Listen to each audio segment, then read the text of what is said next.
Bonjour à tous et bienvenue dans notre émission. Je m'appelle Stéphanie Mani, je suis la bergère de Talita Kumi de Goma. Je suis aussi la présentatrice de cette émission. Aujourd'hui, nous allons parler d'un sujet très important, un sujet rempli d'espoir, de transformation, de restauration. Et pour mieux comprendre ce sujet, je vais laisser la place à mon invitée. Elle va se présenter. Bienvenue, ma soeur. Bonjour à tous. Moi, c'est la sœur Gentille et je suis de Talita Kumi. Je suis aussi étudiante à l'Université de Goma dans la faculté des sciences de l'information et de la communication. Merci de me faire confiance et de m'inviter sur ces plateaux ce soir. Ok, merci. Notre sujet de cet après-midi, c'est le poids du regret. Et beaucoup de personnes vivent avec les erreurs du passé, des blessures de l'âme. Pourtant, notre Dieu, il est capable de restaurer et de redonner encore une nouvelle direction. Pour plus, je vais poser des questions à mon invité. Elle va nous répondre quelques questions pour comprendre en profondeur notre sujet. Et je vais passer directement à la première question. Pourquoi les regrets du passé peuvent-ils devenir un poids spirituel très lourd? À ce que je sache et selon mon expérience, les regrets du passé peuvent devenir un poids spirituel très lourd parce que ça nous lie à ce que l'on ne peut pas changer. Ça nous lie à quelque chose que nous ne sommes pas capables de changer. Et cela aussi produit l'auto-jugement et une disqualification. En effet, ça c'est sûr parce que avec les erreurs et tout ce qu'on a fait, ça nous empêche même de voir ce que Dieu nous prépare. Ça nous bloque, on n'arrive même pas à prier, on n'arrive même pas, on est bloqué, on est coincé, ça c'est sûr. Et je vais passer à la deuxième question. Quelle est la différence entre repentance et la condamnation? Merci. La différence entre la repentance et la transformation. Tout d'abord, la repentance, c'est le fait que l'on accepte ses erreurs et que l'on ait cette capacité-là de vouloir demander pardon à Dieu, de vouloir avouer ce que l'on a fait comme péché, ce que l'on garde comme secret, ce que l'on fait secrètement, on avoue et on demande pardon à Dieu. Et c'est là que l'on va parler de la repentance. Et la condamnation, c'est le jugement que l'on apporte à quelqu'un ou un jugement que tu apportes à toi-même suite à tes péchés, à tes erreurs, à tes fautes. C'est ça un peu. Ça, c'est sûr, c'est une différence très importante. Beaucoup de personnes n'arrivent pas à différencier ces deux mots. Comment Dieu transforme-t-il les erreurs en témoignages? Est-ce que tu peux nous expliquer un peu? Bien sûr, je vais d'abord parler de mon cas. Dieu, lui, il est miséricordieux et c'est un Dieu qui est capable de tout transformer. Dieu transforme les erreurs en témoignages dans le sens où je peux peut-être être là, j'ai eu à faire beaucoup d'erreurs, j'ai eu à faire beaucoup de choses, mais cela ne fait pas ce que je sois disqualifiée aux yeux de Dieu. Si j'ai fait beaucoup d'erreurs, je peux me repentir et là, Dieu peut transformer ce que j'ai eu à faire comme erreur. Par exemple, moi, aujourd'hui, tout ce que j'ai eu à faire comme erreur, aujourd'hui, j'utilise ça comme témoignage pour montrer la grandeur et la bonté de Dieu, pour montrer aux gens à quel point il n'y a rien que Dieu ne puisse pas pardonner. Amen. Moi, auparavant, ça ne me dérangeait pas d'aller en boîte de nuit, ça ne me dérangeait pas de marcher avec des gens qui prennent de l'alcool, bien que j'ai pas eu à prendre ça, mais bon, quand même Dieu m'a aidé sur ces points. Ça ne me dérangeait pas de marcher avec des gens qui fument, ça ne me dérangeait pas de marcher avec des gens qui se prostituent, mais grâce à ça, lorsque moi-même j'ai compris que c'est pas ça la bonne voie, j'ai eu à me repentir et Dieu m'a accepté, Dieu a accepté que je commence à servir tel que je suis, il m'a transformé. Et c'est dans ce sens-là que Dieu transforme les erreurs en témoignages. Aujourd'hui, lorsque je parle de quelqu'un à Dieu, peut-être mes anciennes amies et tout, lorsque je commence à leur parler de Dieu, je dis, toi-même tu me voyais, toi-même tu savais ce que je faisais, toi-même on marchait ensemble. Ouais. Mais moi aujourd'hui, tu vois, je suis devenue servante de Dieu. Moi aujourd'hui, tu me vois, j'ai tout changé. Alors toi-même, ce que tu es en train de faire là, Dieu peut te changer. Donc moi, j'utilise ça comme témoignage pour montrer la grandeur et la bonté de Dieu. C'est un peu ça. Vraiment, c'est encourageant de voir que Dieu est capable de tirer, même dans nos erreurs, Dieu est capable de nous changer, de faire de nos erreurs, de faire ça comme des témoignages. Il est capable de tout changer. Donc nos erreurs ne doivent pas nous limiter. Sans dire que parce que je fais ceci, donc je ne peux pas me repentir et aller et passer à autre chose. Dieu est capable, il est capable de tout. Il y a même des exemples, même dans la Bible. Paul, il était vraiment un malfaiteur. Il persécutait l'église à un point vraiment. On ne s'attendait pas d'un serviteur de Dieu comme Paul, mais Dieu l'a transformé. Il y en a beaucoup de personnes que Dieu a changé, qui étaient des malfaiteurs, mais Dieu les a changés. C'est ça. Dieu transforme et tout. Oui, Dieu transforme, il restaure, il est capable de renouveler tout. Et surtout que nos erreurs, c'est tout ce que nous pouvons avoir comme témoignage. Ouais. Tout ce que nous avons eu à faire comme erreur, c'est ce qui va nous servir de témoignage. C'est ce qui va faire à ce que lorsque tu vas aller proclamer Dieu, lorsque tu vas aller prêcher à quelqu'un, lorsque tu vas aller prêcher, par exemple, devant les gens qui fument, il faut d'abord toi-même que tu témoignes. Il faut d'abord dire, moi j'étais comme ça. Mais aujourd'hui, Dieu m'a transformé. Aujourd'hui, je ne suis pas comme ça. Donc, vous aussi, venez à Dieu. Il est capable d'échanger vos voix. C'est ça. Oui, vraiment, parce que Dieu est capable de transformer nos vies en témoignage. Oui. Parce que quand tu pars dans des endroits où il y a des personnes, où peut-être il y a des prostituées, il y a des fumeurs, il y a, je ne sais pas, des alcooliques, tu dis, j'étais aussi comme vous. Je faisais aussi ce que vous faites aujourd'hui. Si Dieu a été capable de me changer, donc il a aussi la possibilité de vous changer.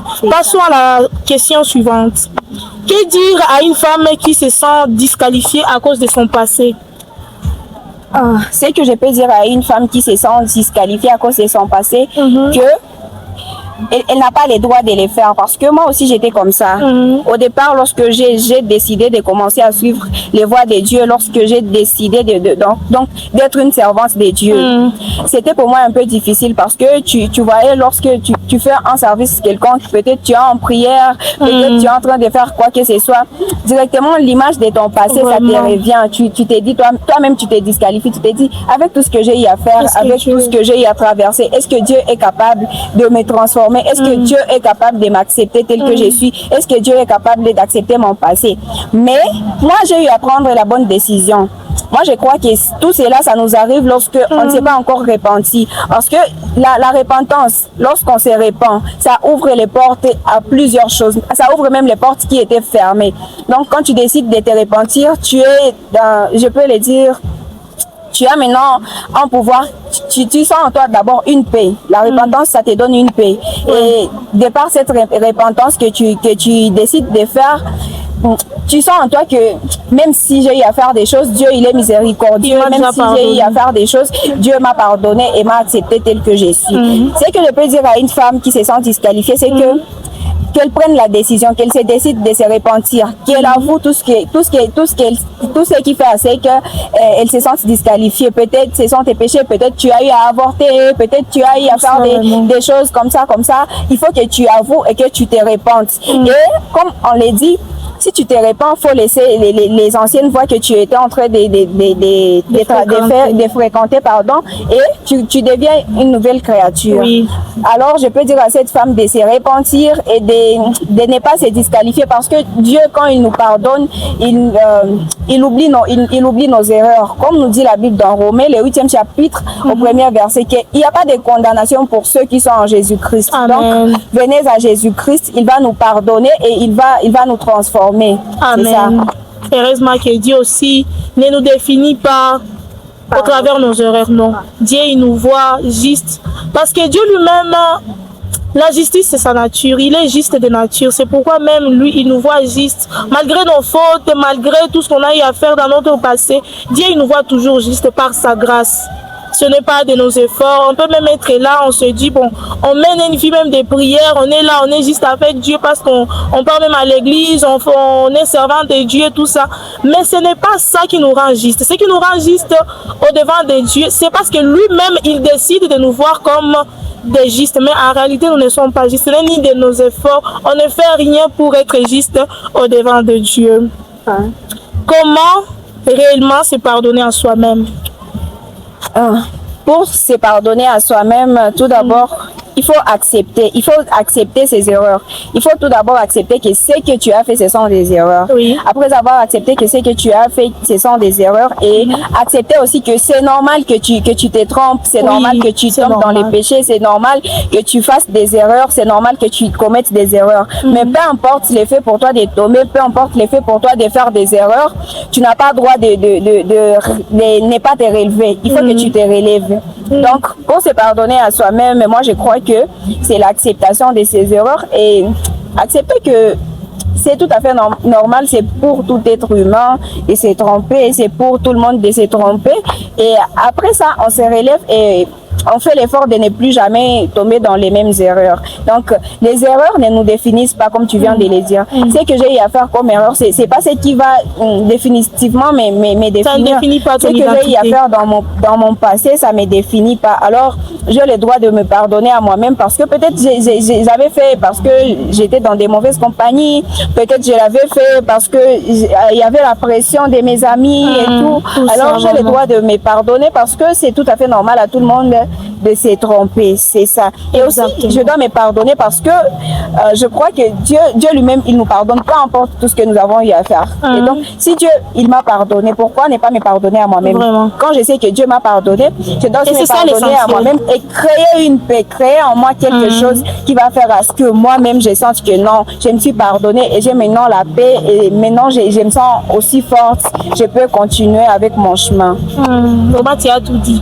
Même ce que je devrais dire, tu as tout dit. Ce qui est là, il faut seulement accepter qu'on s'est trompé, accepter qu'on aille à faire des choses vraiment qui n'étaient pas dignes et passer à autre chose. Parce qu'on ne peut pas avancer tant qu'on est là en train de culpabiliser, on est là en train de se dire que vraiment on ne mérite pas, on n'est pas digne. Donc, on ne peut pas avancer avec ça. Ce qui est là, on doit accepter qu'on s'est trompé. Parce que ça arrive à tout le monde de se tromper. Ça arrive à tout le monde. Nul n'est parfait sur cette terre. Vraiment, personne ne peut se glorifier que je suis sainte, je ne sais pas quoi, je suis remplie. Non, on ne peut pas. Nul n'est parfait sur cette terre. Donc ça peut arriver, on fait des choses indignes et par après, on est là, on va rester là en train de se culpabiliser, en train de dire que Dieu ne peut plus m'accepter, Dieu ne peut plus me pardonner parce que ce que je fais, parce que ce que je fais, c'est tellement atroce qu'il ne peut plus me pardonner. Alors que Dieu, sa miséricorde ne dépend pas de nos erreurs. Donc, il ne dépend pas de la quantité de ce qu'on a fait. Même de la gravité de nos péchés. Il ne dépend pas même de la gravité même de nos péchés. Donc, de nature, lui, il est miséricorde. Donc, de nature, il est toujours juste, il est toujours comme ça. Alors, on ne doit pas rester là dans une prison en train de se culpabiliser. Bien sûr, comme nous dit aussi la Bible, que si Dieu regardait la multitude de nos péchés, personne ne pourrait s'élever au devant de lui. Mais comme lui, il est miséricordieux, il nous pardonne. Il suffit seulement de confesser. Je te prierai, toi qui es en train de nous suivre, d'avoir ce cœur-là. Si tu t'es pas encore repenti, convertis-toi, répands-toi et Dieu va te restaurer et Dieu va te transformer. Merci vraiment beaucoup, servant de Dieu gentil. C'est tellement édifiant ce qu'on vient de partager. Merci pour ces conseils. Je sais que ça va vraiment redonner encore de l'espoir à une personne. Et merci beaucoup à toute personne qui nous a suivis. N'hésitez pas à vous abonner pour ne rien manquer. Et merci beaucoup à tous. À très bientôt à notre prochaine émission.